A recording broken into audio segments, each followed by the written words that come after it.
We encourage you to avoid the many faces of being loveless. Just as love has a myriad of ways in which to express itself, so it is with the opposite. A loveless heart cannot hide for long. It may be able to masquerade for a while, but sooner or later it will show its true nature.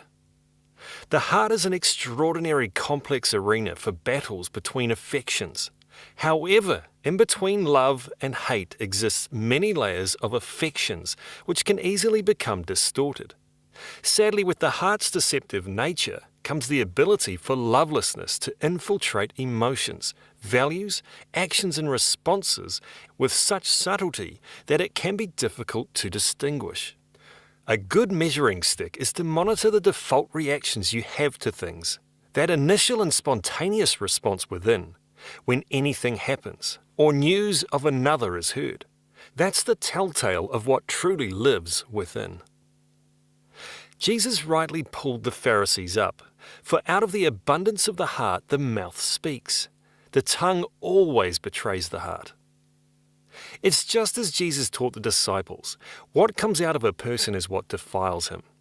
For from within, out of the heart of a man, come evil thoughts, sexual immorality, theft, murder, adultery, coveting, wickedness, deceit, sensuality, envy, slander, pride, foolishness. All these evil things come from within, and they defile a person.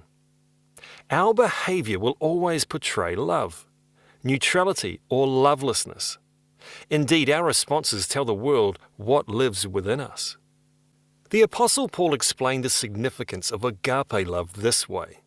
So now, faith, hope, and love abide, but the greatest of these is love.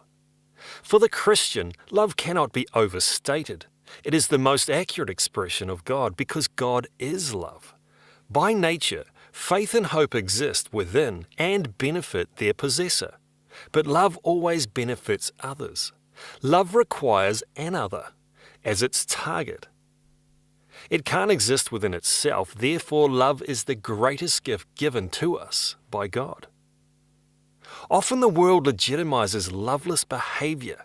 Society's norm is shifted to a self-orientated affection that accommodates others as long as it suits self.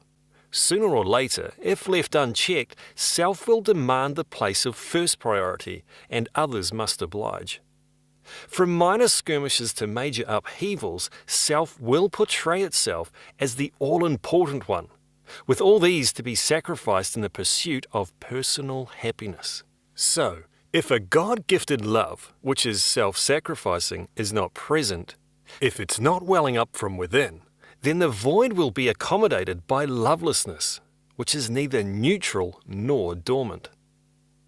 Scripture's remedy is simple enough. First, ensure you have the love of God within you by the indwelling of God's Spirit through faith in Jesus Christ as Lord and Saviour. Secondly, whatever is true, whatever is honourable, whatever is just, whatever is pure, whatever is lovely, whatever is commendable, if there is any excellence, if there is anything worthy of praise, think about these things. Today we encourage you to make your mind active with the loving thoughts Paul speaks of in Philippians. Your face will show it, the tone of your voice will resonate it, your body language will move with it, and your responses will echo it. Lovelessness will be progressively squeezed out as you increasingly die to self and live Christ, putting on the new self which is being renewed in knowledge after the image of its Creator.